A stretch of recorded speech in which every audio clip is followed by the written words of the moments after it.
এই দেখো আজকে হয়েছিল আমাদের বাড়িতে লোটে মাছ, আর এটা কিন্তু অনেক রকম উপায়ে রান্না করা যায়, কিন্তু সব থেকে সহজ উপায়ে যেটা করা যায় আজকে আমাদের সেটাই করেছিল। প্রথমে লোটে মাছটাকে পরিমাণ মতো নুন, হলুদ এবং আদা, জিরে, লঙ্কা বাটা দিয়ে ভালো করে মেখে নিতে হবে।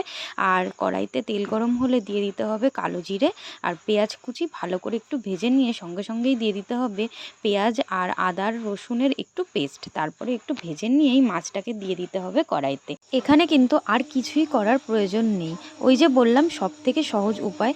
এখন শুধুমাত্র একটু পরপর নাড়িয়ে দিতে হবে যাতে কড়াইয়ের গায়ে লেগে না যায়। এই সময় ওপর থেকে দিয়ে দিয়েছিলাম 2-3টে কাঁচা লঙ্কা, আর এটা একটা এক্সট্রা ঝাল তো আনবেই, কিন্তু দেখতেও অনেকটা সুন্দর লাগবে।